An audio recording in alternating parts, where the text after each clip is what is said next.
नमस्कार, मैं Shashi Prabha Saraswat, associate professor Hindi, राजकीय कन्या महाविद्यालय सीकर।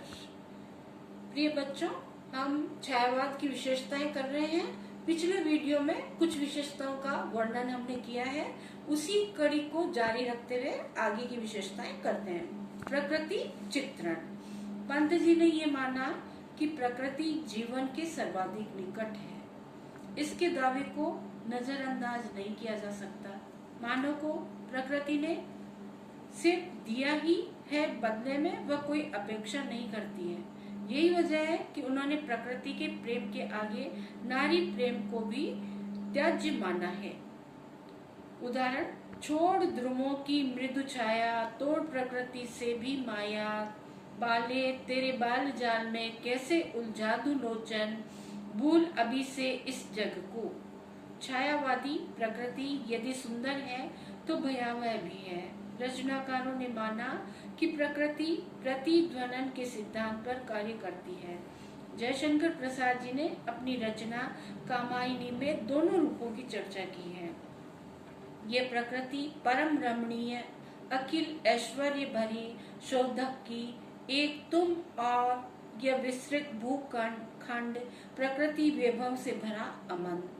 प्रसाद जी ने माना कि यदि मनुष्य प्रकृति का संरक्षण करे तो ये प्रकृति भी जीवन का रक्षक बनकर उभरती है। परंतु आज अतिशय विज्ञानवाद और घोर औद्योगिकरण ने प्रकृति के साथ जिस प्रकार खिलवाड़ किया है, उससे प्रकृति का क्षय कितना हुआ ये तो नहीं आंका जा सकता, लेकिन प्रकृति का पलटवार जग जाहिर है।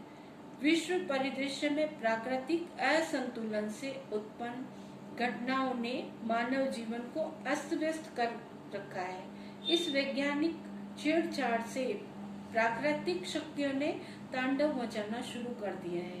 कामायनी में जल प्रलय की समस्या का चित्रण इसी संदर्भ में किया गया है। अगली विशेषता है दुख और वेदना की अभिव्यक्ति। छायावादी काव्य में दुख और वेदना की अभिव्यक्ति प्रमुखता से हुई है। महादेवी वर्मा तो वेदना की कवियत्री हैं। वे अपने जीवन की तुलना नीर भरी बदली से करती है। जैसे, मैं नीर भरी दुख की बदली, विस्तृत नभ का कोई कोना, मेरा कभी न अपना होना, परिचय इतना इतिहास यही, उमड़ी कल थी मिट आज चली।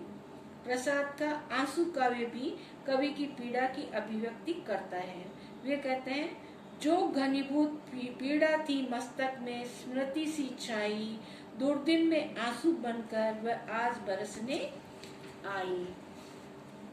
पंत ने परिवर्तन कविता में ये स्वीकार किया है कि जगत में दुख सुमेरु की भांति अत्यधिक और सुख सरसों की भांति अति अल्प है।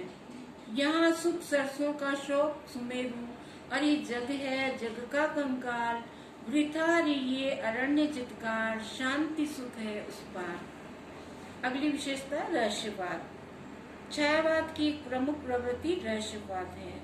पंत की मौन निमंत्रण कविता में रहस्यवाद की अभिव्यक्ति अत्यंत मनोरम ढंग से हुई है, जहाँ कवि को प्रकृति के उपादानों में उस अज्ञात सत्ता के मौन निमंत्रण का आभास होता है। न जाने कौन अद्युतिमान, जान मुझको अबोध अनजान, सुझाते हो तुम पथ अनजान, फूंक देते छिद्रों में गान। निराला की तुम और मैं कविता और महादेवी जी का संपूर्ण काव्य रहस्यवादी भावनाओं से ओतप्रोत है। अगली विशेषता है कल्पनाशीलता। छायावादी कवियों ने कर्म के लिए कल्पनाशीलता को महत्व दिया। प्रसिद्ध स्वतंत्रतावादी आलोचक आचार्य नंद दुलारे वाजपेयी ने साहित्य और कल्पना की अटूट रिश्ते की चर्चा की है। निराला ने कविता में कल्पनाशीलता को सर्वोपरि मानते हुए कविता कल्पना कानन की देवी कहा है। पंत जी ने कल्पनाओं को विवल बाल का दर्जा दिया। कौशल्य भावुकता इस धारा की कविता की एक प्रवृत्ति के रूप में रही है, जिसका सीधा सीधा संबंध कवि कल्पना से रहा है।